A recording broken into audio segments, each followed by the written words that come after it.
Hey everyone, this is Domenica. Hey, and I have a guest that's going to join us today. I am so excited to introduce her, but before I do that, I wanted to just say thank you for joining us and know that this is a platform that we're just providing called Cafecito and conversation. So, ha ha ha ha, play on words here. So, a little bit of Spanish, a little bit of English. And, it's meant to be raw, real, and authentic. And really, I wanted to put something together that just where we can just have a real conversation. And I know there's a lot of things going on in the country and our local communities. And I just wanted to make this a safe place to really just dive in and talk. And so if you join us in our previous conversations, know that they never look alike. They never look alike. So super excited to have all of you here. And then we're just going to dive in. Josie, introduce yourself and tell us a little bit about you. Yes. Hi, everyone. I'm from New York, so hi from the East Coast. I'm Josie Valerio. I'm from Brooklyn, New York, born and raised here. I'm a mom. I have two children, ages soon to be 6 and 3. I'm a social worker. I've been in the field for over 10 years. I've worked in different sectors in the social work field, like child welfare, group homes, preschools, workforce development. And what else do I do? Oh, yes, I'm an entrepreneur. Yes, like that's the one I need to talk about. Yeah, so I consider myself an entrepreneur. I have 2 businesses right now. One of them is called Mommy's Break, and that one provides weekend childcare services for parents. The parents can go and do, run errands or simply take a break while their kids are being well taken care of, and obviously providing ongoing educational curriculum, right? Yeah. Potty training, whatever that is, And then the second one is Lead to Empower, and that one is a set of career readiness seminars to empower women.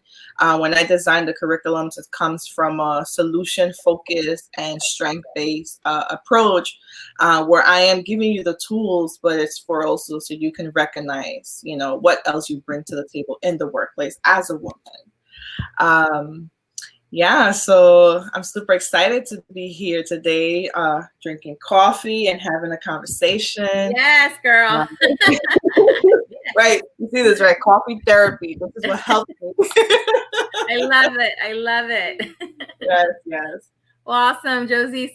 Super excited for you to be here and joining us. And I love that we can rewrite the narrative, that we can support each other no matter our location, no matter our fields. And I love to be able to come together from West Coast meets East Coast, like right. the power of that, right?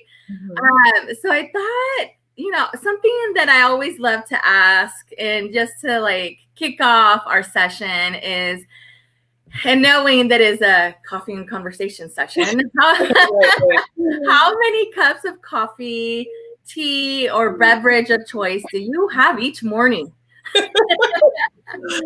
I'm not a tea person. Okay. Because I feel like tea is associated when you're sick. That's how I was raised. Whenever we were feeling sick, my mom would make tea, like homemade tea. So I'm like, ugh. But when it comes to coffee, I think I probably have 2 to 3 cups. In the morning, I usually like it warm, very light, a lot of cream, 2 sugars. But then sometime in the afternoon, even when I'm at work, it's like I have to have an iced coffee, either a frappe or a macchiato. But it has to be sweet, though, and very light. So I would say 3. How there's this thing where coffee late in the night, you can't go to sleep. Like it doesn't really affect me. It's just I don't know. It's something about it makes me feel like recharged. Yeah, I love that. I love that. Yeah. And I wish that my stomach would tolerate coffee and it just Ooh, can't. And so I've been no. if I go to Starbucks, it's always chai latte. Mm, But it's more on the tea end, right? And then right, or just right. a plain tea. But recently, I was so excited. I found a coffee alternative. It's this company, and this is not a promo. It's really not a promo. Interesting. I No, did because not get paid to say this. yeah. It's called Mud Coffee, and no, Mud Water. And at first, I was like, Mm, what why would right, you right. propose that? But actually, no, it's really good. It has all these good ingredients. And it really like woke me up and I thought, okay, it wasn't anything like life changing, but it was a good wake up and I felt Yeah, energized with it, which is part of what they claim for this beverage. And it right. and it tastes like a chai latte and so that is what my beverage of choice looks like. And Mhm. it just I can only do one cup of that. If it's a chai latte, Okay, I probably can do like two. right. If it's tea, I'm probably drinking tea throughout the day. So it just kind of Yeah, depends on the day. definitely what it is. Yeah. Yeah, yeah. So, Josie, I love to know. I know you introduced yourself right Right. now, but I would love for you to tell our viewers or listeners a little bit about how did you end up in New York and like how did you end up in the field of choice? I always joke around like, so my first degree is in photography but it wasn't where I ended up. And so I was like asking the question, like, you know, did you wake up wanting to be this or did it just happen? Like tell us a little bit about that. So, so like I had mentioned earlier, I was born and raised in New York, Mhm. in Brooklyn. Um, actually was born in Brooklyn Hospital. There's a Brooklyn Hospital here in New York. That's what it's called. But I did get to leave in California for 3 years. My husband is a veteran. He was in the Marines, served almost 10 years. Okay. And so the way I came interested in being a social worker, I was in high school, but ever since I was little, I was like, I'm gonna be a teacher when I grow up. My cousins would come over, and I'd be like, I'm your teacher, so I'm gonna give you homework. um, and I would just collect all the pens and notebooks, from my mom, and tell my cousins, look, I'm your teacher. I'm Miss J. Yes. I Miss P. I would make up these names and I would teach them, and I was like, I have this passion for teaching. But then when I was in high school, I believe it was in 2006. Yes. This case in New York City, specifically from Brooklyn, was about Nick's Mary Brown. Mm.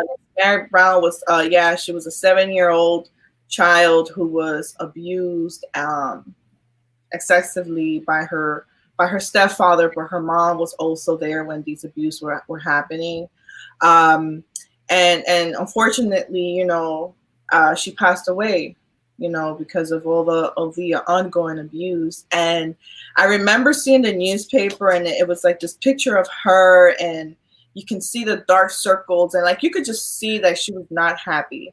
Yeah. Um, and I started reading, and I was like, okay, what happened here? How did this happen? Why did this person just decided to hurt a child? And then I started thinking, like, well, where are the teachers? Like, didn't she go to school and people Right. notice? And when I started reading more about it, the children's services was involved, which is ACS, right? Mhm. However, there were certain parts where they failed to follow up with, which was home visits. The school did report attendance, but I'm like, if you notice that a kid is absent half of the school year, does it not concern you? Doesn't it concern you that a 7-year-old is not weighing the weight she's supposed to weigh? So I started like asking these questions to myself, Right. and then I started doing more research on like, what is a social worker? Because growing up to me was a social worker is a person that comes, takes your kids, and that was it. Or you're in the foster care system. But then I went to college, and I just knew right away, I was like, this is the degree I'm going to go for. I want to be a social worker. And the more I learned about it and how much we can do with that title and all the different fields that we can go to, I became even more passionate.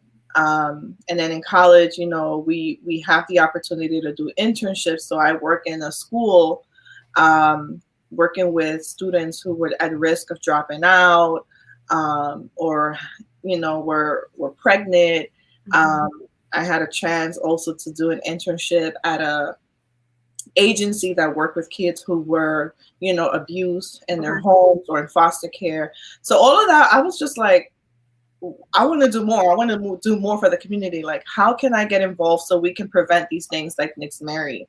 And I actually have a picture of her in my desk at work because it just reminds me of like why I'm doing this and working in child welfare. I went in there with a different lens of understanding where is this abuse coming from? Is it because mom was abused? Is there domestic violence? Is there mental health? Is there lack of resources? Instead of going in there and saying you're a bad parent, at some point we were good. Something must have happened that shifted the way we think, the way we treat our kids, So that's where it really came from, and given that it was so close to home. Right. I was just in high school and I was like, oh, that, like in my head I was like, how, why? Right. It's such a defensive child. So yeah. Wow, that's a powerful story. I can't even imagine. And like, it just takes someone amazing to do that type of work. My background is in education, and my first job was working at a nonprofit that was for children in crisis. And so, eventually kind of moving up in that company, I got to a point where I dealt with social workers where, because we were the place in the community where if there was no place to take them, they would take them with us, and it would be care 24/7. And I always admired, the people that came and, they were filling us in and, just not giving a lot of details, obviously for confidentiality, but, just knowing the experience that the child just left and now they were coming to us and not knowing anyone. And so my heart is understands, what it takes to really be in a field like that. And I love that you shared that because I feel like especially, growing up and then growing up a child of, different walks of life, like I feel like it's an opportunity to kind of share our experiences and how that looked like to inspire others that they can reach for fields in the same way. And it's funny because so wait, I don't remember. I don't remember the like why this conversation happened, but I can remember that we were in the car going to the flea market. And I think we saw social workers here in this community to get cars. And usually, like, you can tell when it's someone in the county and they have a social worker car.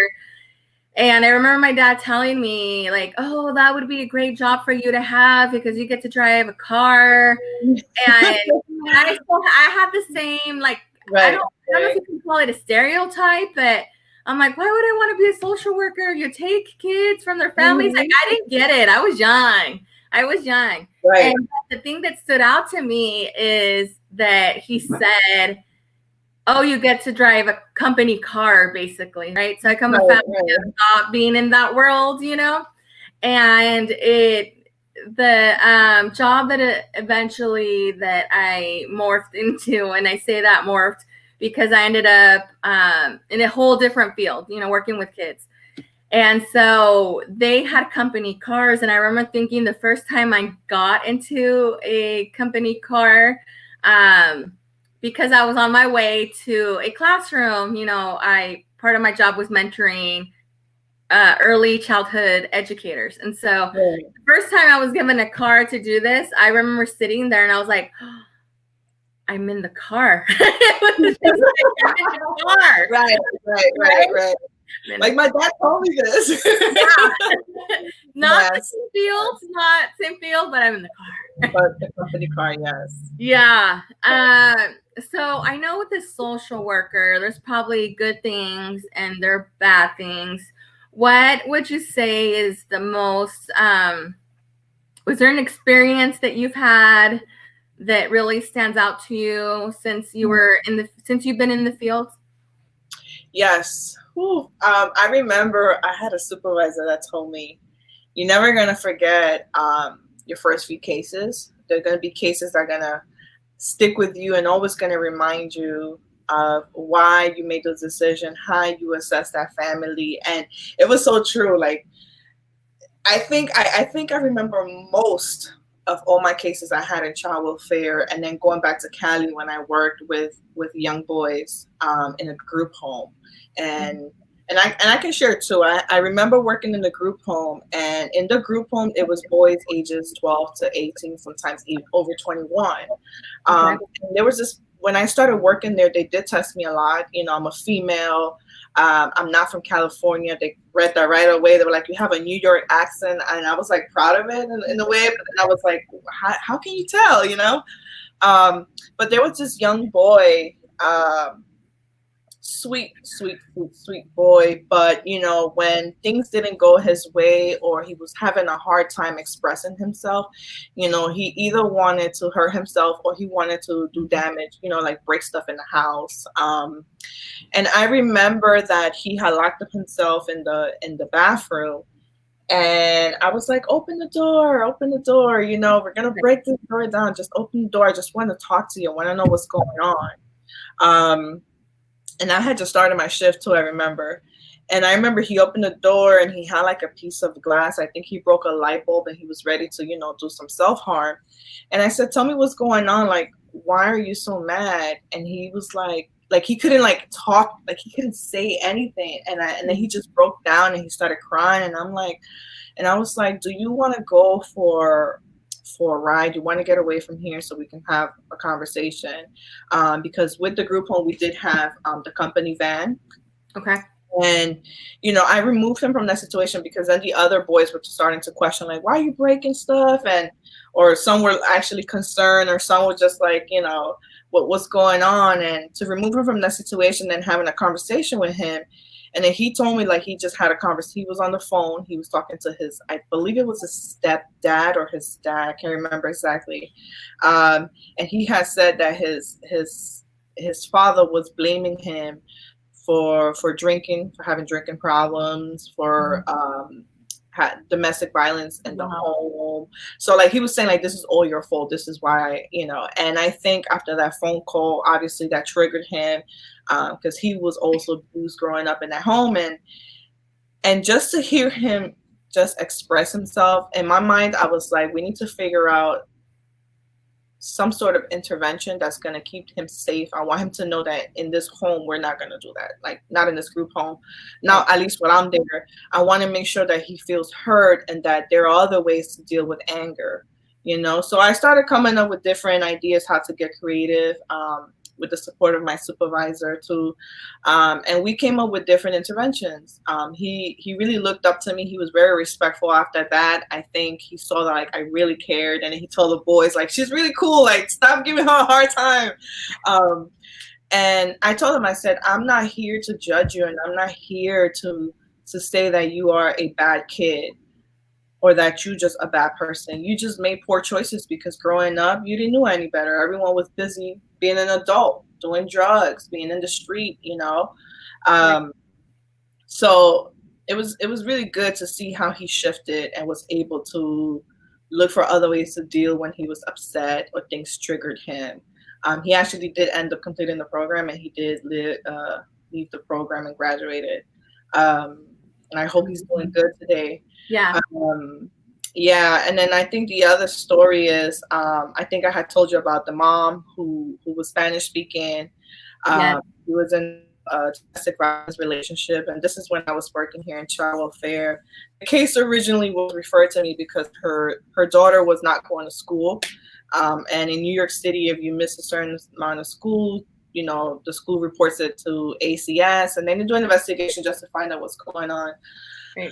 Um, and I think when mom came to me, most of the cases that were Spanish speaking were referred to me because I speak the language too, and I just had to kind of get a sense of, where was this family from? What were some of the challenges that they had and barriers? And one of them was that mom didn't speak English. So whenever she would go to the school and try to figure out a way to, let's work together so my daughter can come back to school, the school will always be like, we either don't have time or we don't have someone that speaks Spanish or someone who can translate for you. Just a lack of resources. And I think when she told me that thing, the first thing I told her, I was like, first of all, they should be having someone to translate for you, Right. because that's part of the policy for schools here. And she was like, oh, I didn't know that. Every time I go, they tell me like I can't speak to someone, or I need to schedule an appointment, or if my daughter doesn't come back to school, they're gonna keep calling ACS. And like in my head, I was like, well, what good does that do if you're trying and they're not trying to support you? So usually in the system, if you have 3-4 cases, is a red flag. The system is what's going on now, right? Right. So I remember going with her to the school, and I let them know, like, first of all, why there's nobody here that speaks Spanish? We're supposed to have someone. We even have phone services that will call and you can translate. Out of nowhere, somebody started speaking Spanish, right? I let them know that I was with her, I was representing mom, and I was advocating for her, and I wanted to meet the school social worker, and I wanted to meet with the dean and also the principal, because we wanted to come up with a plan on how to support the individual rather than beating them down or Right. saying that she was a bad parent or that she was a bad kid. And let's get to the core of it, of why this kid doesn't want to come back to school. So we did come to find out that she was being bullied. I think her cousins or one of her friends did get jumped. So she was scared. One bother to ask why she doesn't come back to school. Years, I can't even imagine. Right, and that's why I'm really grateful for the supervisors I had, because they always used to tell me, like, go in there and assess before you go in there and judge them by why they were referred, because usually you would get a referral and you would read why the family have this case. And if I go by that, then I don't have an opportunity to create a relationship or have an opportunity to engage with them or even meet them where they were. Right. And I think that's why when the mom came, she was scared, because she was like, if I don't do this, they're going to take her away. And I was like, but you're trying. Why would they take her away from you? It's not like you're a parent who's ignoring it. You're trying to figure out a way how to, either get her transferred to a different school. And I think it was just, supporting her and coaching her on how to navigate that system and be like, listen, I know my rights. Even though I don't speak English, I know my rights. I need someone to translate for me. I need to know what resources are available for me. Right? True. And I think what ended up happening, actually, we did have a school meeting. And I told them, because they were like, we're going to keep calling if she doesn't come back. And I'm like, you're going to waste your time. You're going to waste your time, because this is a 15-year-old child. By the time that she's 16 and a half, her mom could sign her out of school. So don't waste your time. How about we figure out where she can go, where she can transfer, so she can make up all those credits that she missed. And I think, I don't know, maybe something clicked in her head. Right. And they were like, well, maybe we can see what alternative school she can go to so she can get like a GED or make up those credits. Right. Didn't we think about this before? Why for almost a whole year you guys were just saying that mom was not trying? It's like us fighting our own people, and the system and our own communities, and then there's a lack of resources. And I think that mom was very, very grateful. She was like, thank you so much. Right. I came from a domestic violence relationship where I wasn't allowed to know anything. My money, my passport, my social security, like all of that was taken from me. I was isolated from my family, so I didn't know anything. I didn't know there were shelters. I didn't know I could call 911. Like she didn't know these things. You know why, right? Because the person who was um, the abuser was always telling her, "You're no good. Nobody's going to believe you. You know, you're an immigrant. If you go call the police, I will have them deport you, and I'll keep your daughter." You know, all these things. And I Wow. think when she saw how much power she actually had, and then used that, like it was a whole different person. And then her daughter started going to a different school. You know, and I'm like, it just took that. Maybe it took probably like 6 months I had this case. And Mm-hmm. I was like, wow, that it's so crazy. Like the Wow. information is there, but people don't have it or people don't learn about it. Because schools give you these information. They're supposed to tell you, look, your child's not doing good in the school, these are your options. And when I brought that to their attention, I said, do we need to take this to the district, to the Board of Ed? Because nobody's listening to me in the school. Right. All of a sudden we have social workers, psychiatrists. Be around. I said, wow, this is a big table. There's a lot of people in this table, but where are you guys? Yeah. Yes. I just, you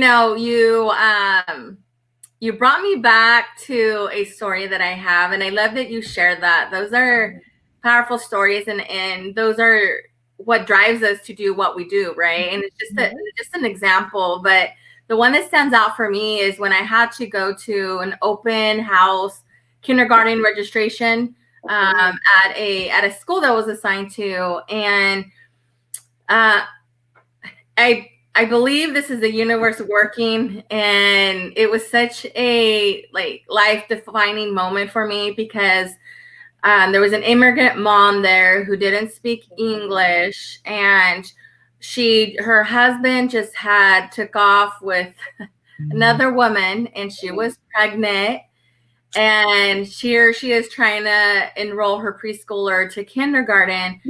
That school had no one that spoke Spanish at kindergarten registration.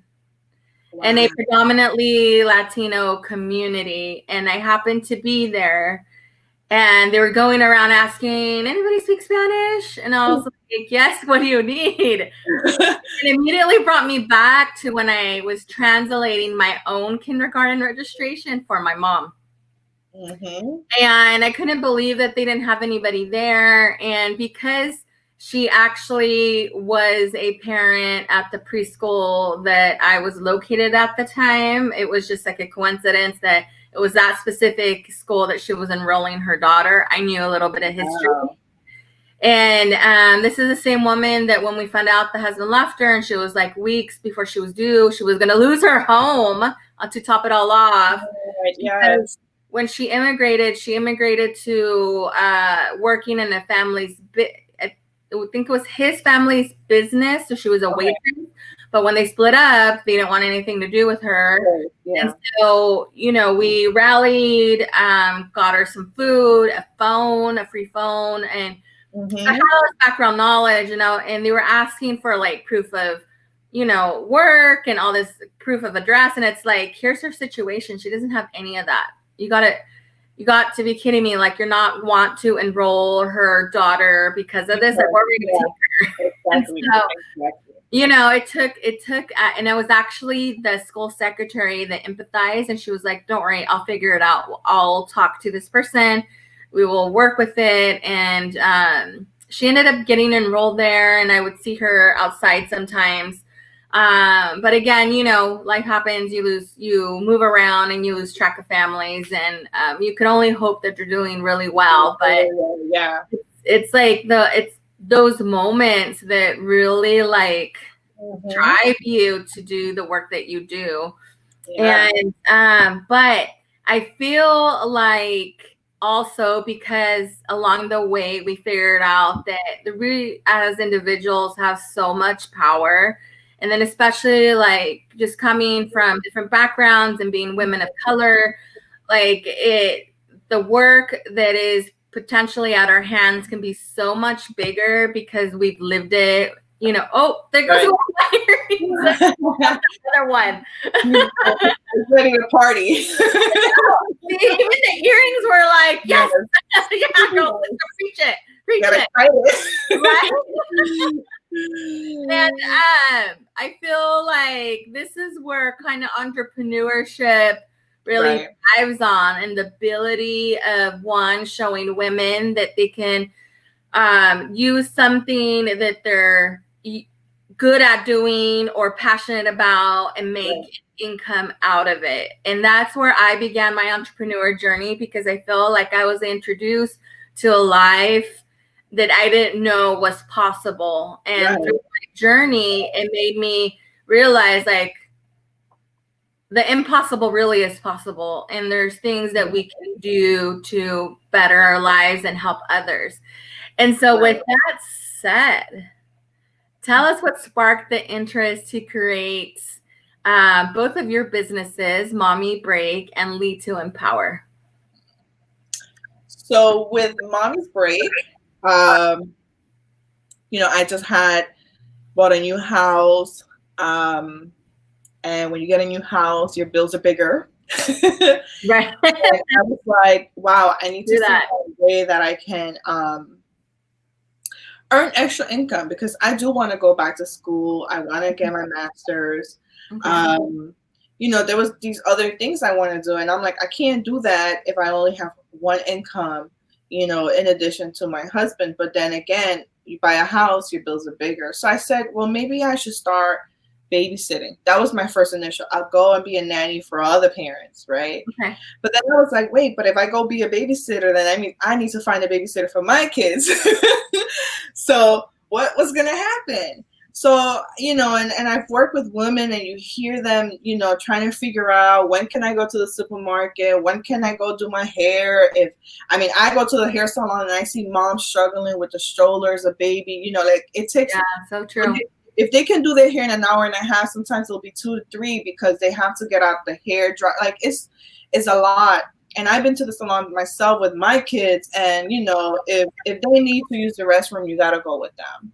If you need to change their diaper, if they're feeling cranky, if you gotta feed them. So I started thinking like, wait, what if moms or dads, because there's a lot of dads too that take care of the kids. It's like, what if I created that space where, because I like teaching, I like working with kids, I have skills, I work in daycares, I work in preschools, I really like doing curriculums where, we do things through play, but we're also actually learning. So I said, why not create a space that the kids can come, still get some educational training, if they need potty training, whatever that is, to support that parent. And then the parent can go sleep, go Yeah. to brunch, do errands, get their hair done, their nails done, whatever that is, so they can take care of themselves and recharge. Because what people don't understand is that parenthood is 24/7, 365-day job. It doesn't stop. It's ongoing. Even when you think you're on a break, you really are not on a break. But sometimes we just need that space to enjoy the little things that we like, that makes us feel good, even if it's just let me sleep in today or whatever that is. So I started thinking like, whoa, mommy's break. Mommy needs a break. Mommy needs a break. So why not? And initially the logo is a picture of me drinking coffee because I was out. We had went to the Poconos in Pennsylvania, Okay. and things were actually my mom was actually interacting with them, and I was like, oh, this is a great time for me to take a quick break and just enjoy this coffee without reheating it over and over again. And I was just enjoying it. So when I saw that picture, it reminded me like, this is what a mommy break looks like. I'm just sipping my cup of coffee and the kids are actually interacting. They're doing something fun that they enjoy, and mommy is going to feel good after drinking this coffee. So that's where the whole idea was like, I need to create that for mom for weekends. Because yeah, from Monday to Friday, our kids are in school, daycare, and we're working. But on the weekends, it's like the only days that most people get to do what they need to do, whether it's clean the house or anything. And that's where that came from. But then unfortunately with COVID, I had to put that on the side because then there was this whole social distancing and quarantine. And, I was like, I don't want to put my kids at risk or anybody else's kids at risk. We, just never know what could happen. And I said, wait a minute, now I need to support moms because now we're home a whole day, either working from home or we don't have the opportunity to just, let's go for a walk, let's go to the park, let's go to the, kids play fun house or anything. So I said, okay, I need to create a platform or a space where moms can be like, let me talk about motherhood and there's no judgment. So this from through Mommy's Break, then I came up with this thing called Mommy's That Wine. Okay. As of now, I just do it once a month, and we meet on a Friday night at 9 o'clock. You bring your favorite wine or your favorite drink, and we just talk about motherhood. We ask questions, we share resources, and it's like a girls' night out, but we're still home. Hey, what better can it be? Right. Love it. So as of now, that's how I'm providing that support to moms. And then with Lead to Empower, I've been working in the workforce sector, working with women who are either trying to go back to work after being a mom, or transitioning from a career to another career, or working with young adults who I've never had a job before, so I don't know what it looks like to work in an office, or I've had a job before but I only done retail or fast food. So with Lead to Empower, it came from me assessing the needs that specifically young adults need and support with in coaching, professional coaching. Because sometimes we do have older women who have the experience, been working for a lot of years to get a sense of how corporate works or how nonprofit works, but we have young adults who don't get that. And in schools, we probably get career day, right? And but we don't talk about professionalism in the workplace, having these soft skills or hard skills, transferable skills. You transfer one skill to another skill, and how do you use that? Interviewing, like all of that happens after high school when we're in college, and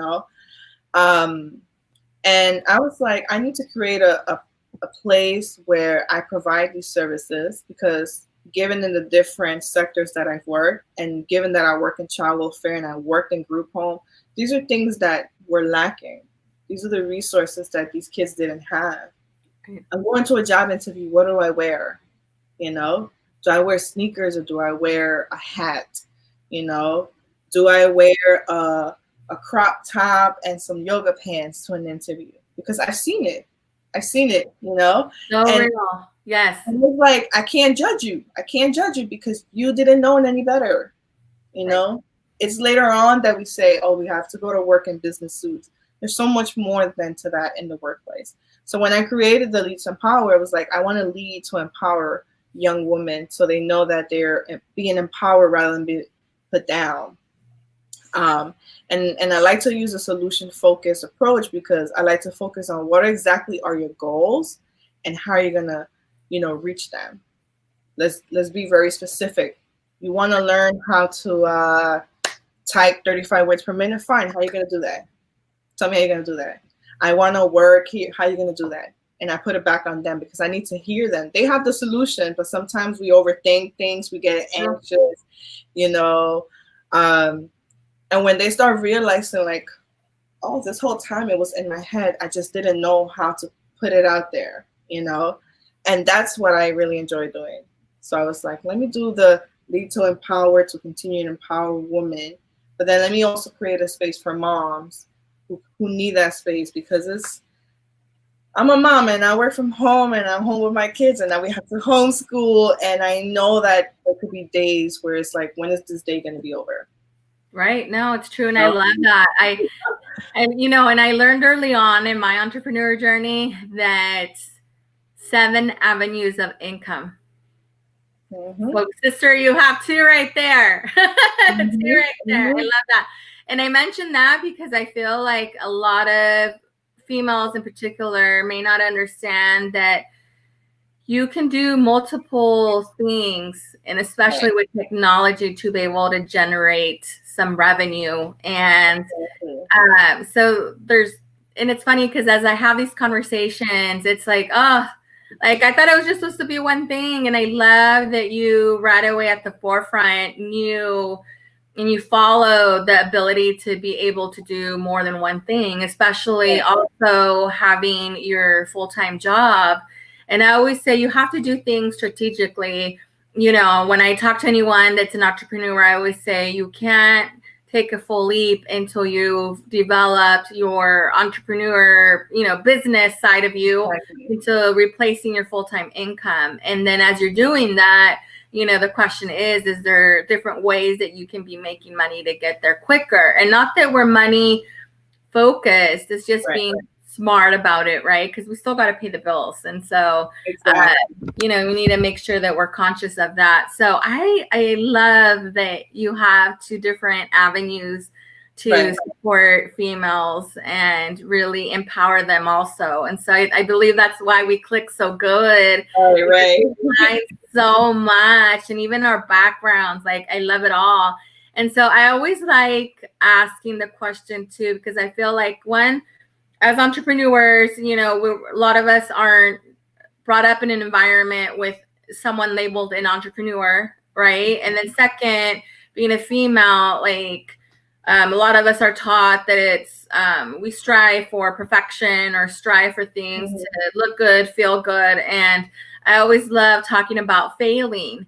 And so tell us a little bit, and I'll tell you that for me, I can answer that question like so many different ways, you know, and just going through life period, there's just things that never worked out. But my biggest lesson when it comes to failure is realizing that it's just a lesson, and it wasn't meant, if it didn't work out, it wasn't your open door. You weren't meant to go through it. And even though it feels yucky and not good, and you don't get it in the moment, and we're obviously human, and so it's like a natural thing that we react to it. But I feel like with the gift of age comes wisdom.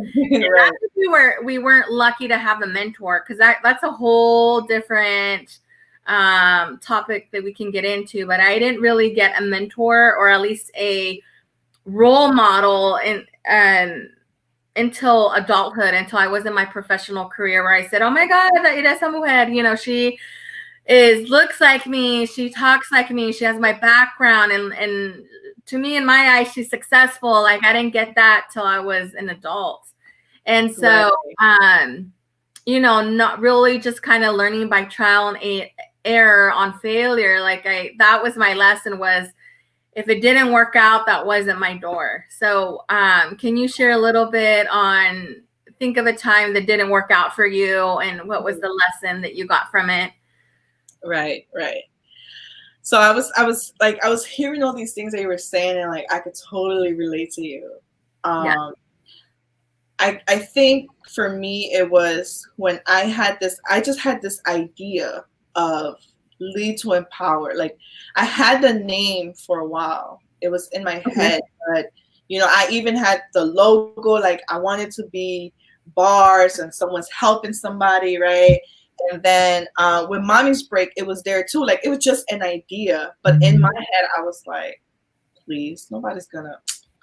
What? That's crazy, right? And I think that was for me already failing self-doubt in myself, having fear, not giving myself my own opportunity. And I have a really good friend, and she was like, girl, you need to put this, you need to manifest this. And I'm like, but what if it actually becomes something big? And she was like, well, isn't that what you want? Don't you want it to be known? Don't you want people to hear what your vision is and your mission is? And I was just like thinking about that. It scares me. I was scared, and I was like, what if I do this and nobody believes in what I want to do? What if people tell me that's not a great idea? And she was like, well, you're gonna hear that, you know. And I had met another individual through social media, and she said, look, your vision is not going to be people's vision.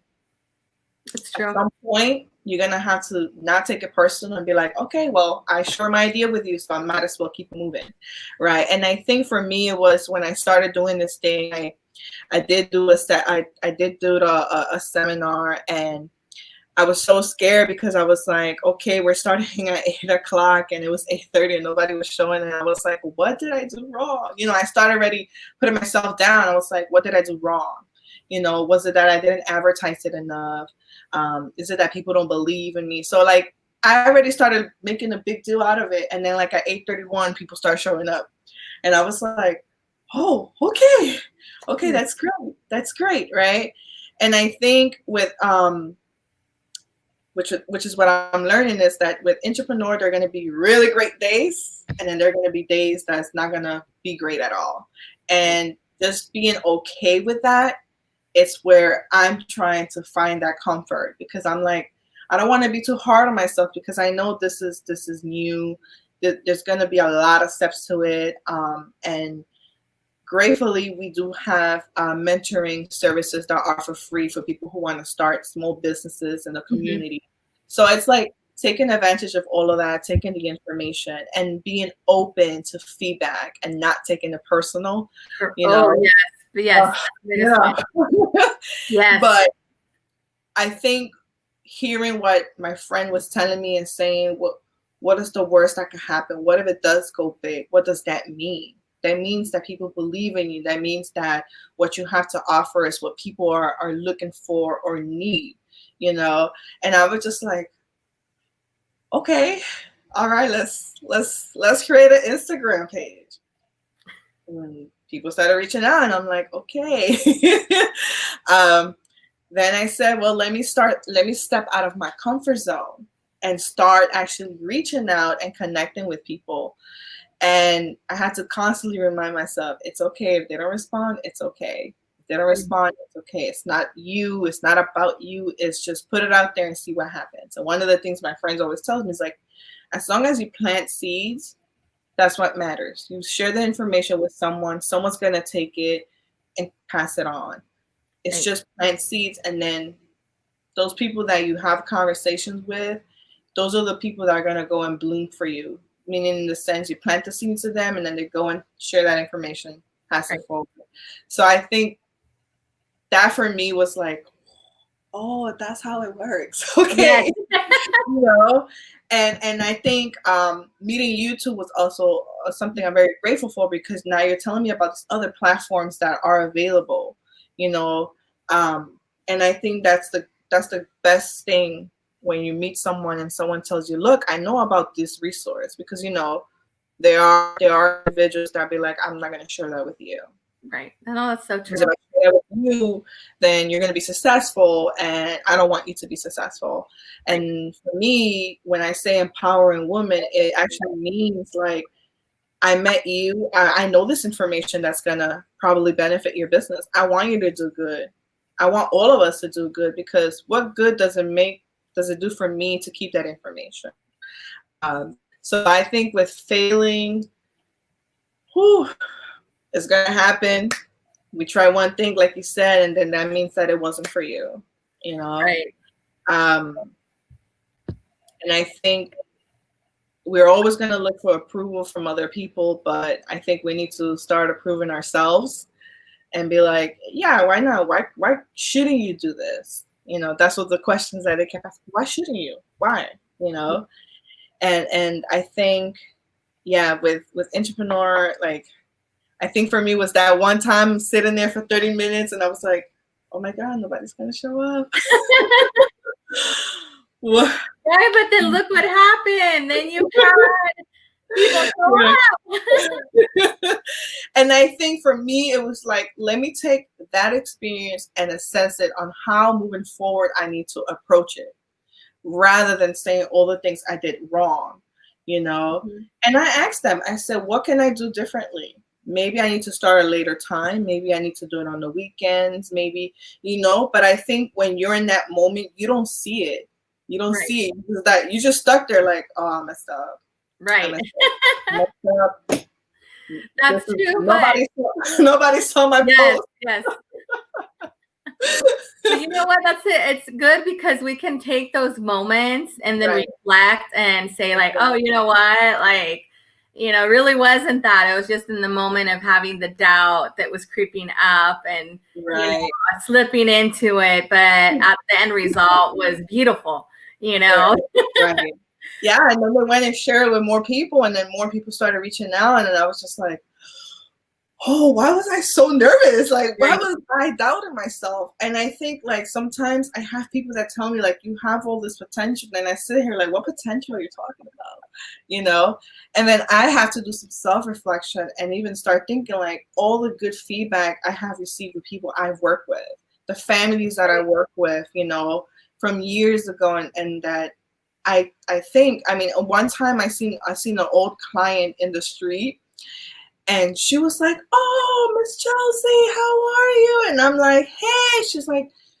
She's like, I gotta give you money. And I'm like, what? No, what? No. That's like way against our code of ethics. And she's like, I have to pay you because what you did for my family. And I'm like, look, I was just doing my job. Oh my goodness. Yes. I want to buy you a house, and I was like, look, wow. Knowing that you and your family are in a better place, that's enough for me. That's my reward, And she just stood there and that I went back home and I was like, wow, that's crazy that I made such impact just by providing some resource or telling them this is your right, or actually believing that this family had an opportunity to do well. And I was like, so I have to sit sometimes and remind myself of all these things, the kid back in Cali, the mother with the child in transfer schools, and then all these other things that I hear from young adults telling me, you made me step out of my comfort zone. At first, I was scared to speak in public, but now in my graduation, I'm actually giving a speech, Or you told me to start applying for jobs, and I thought I couldn't apply, and then I got hired. And it's just, those are the things that I'm like, girl, what is wrong with you? Like, right? Like, how dare you want to keep that from people who probably need that? Even if it's the smallest, you can do it. I got your back. I'm with you. I'm cheering. Because sometimes people don't have that. People could have a lot of friends, but then their friends are not supportive when they want to go and do something for themselves. Right. No, it's so true. And, or even your own families are like, why are you wasting your time doing that? You're wasting resources, you're wasting money, they don't believe in your vision. And then you have someone that comes and be like, all right, let's start planning. How what do you see? Right, let's do it. And they look at me like, what do you mean? Like, I've heard all my life that I was not good. And I'm like, well, leave those people outside the door, because right now we're going to focus on you. And I think that's where I'd be like so excited, because I'd be like, ooh, we're about to discover all these great things you have in you. And I think that's both coming from a social work perspective and seeing how a lot of people, their opportunities, it's not there for them. They have these voices from growing up, from kids. You're not good. You're a bad kid. You're a bad kid. You're a bad kid. And then they grow up and like, I'm a bad person. That's all I know. And then in reality, it's like, you have so much potential. Definitely. And right. And I love that you mentioned that, because really at the heart of being able to sit together, enjoy a cup of coffee together, is exactly that we can come and support each other and have this real authentic conversation and hope to inspire and educate our viewers, our listeners. Right. And this is going to be a session where if you're listening or watching, you're probably going to want to go back and hit the replay to get your notebook and get a pen and get all these golden nuggets of wisdom, because I think there wasn't a thing that you said that I could not relate to and that I've lived and come to that conclusion, So as we wrap up, Josie, tell everyone how they can find you on social media. Sure. So I'm on LinkedIn. On LinkedIn, you will find me by my full name, which is Josie Valerio. That's JOSMERLY Valerio.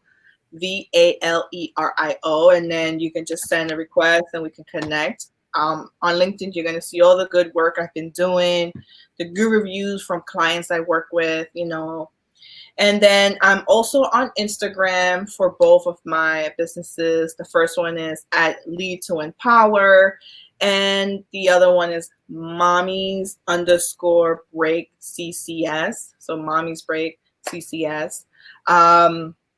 So as of now, those are the three platforms I'm on. But I have my new friend here telling me all the other platforms. And I'm going, it's a work in progress again, and I know some of those steps I'm gonna take. I'm probably gonna fail in some, and then in the others, I'll probably gain more knowledge. Technology is the new thing. Everyone is home now, so why not take the time to learn new things in terms of technology? Yes. And we will post those links for everyone. If you were watching or listening, we'll have those comments on the bottom, or the links to your websites and all that, and how everyone can get in touch with you. But thank you so much for sharing this space with me and your willingness to just dive into conversation. And I know that this is just the tip of the iceberg. I know that we definitely can do more things, and I know there's some webinars that Josie is definitely going to facilitate for us. So looking forward to that. And with that said, we're going to tell everybody, have a great day, and until next time. Bye, everyone. Bye. I think we should do virtual cheers. Let's do it. Yeah, cheers. Cheers.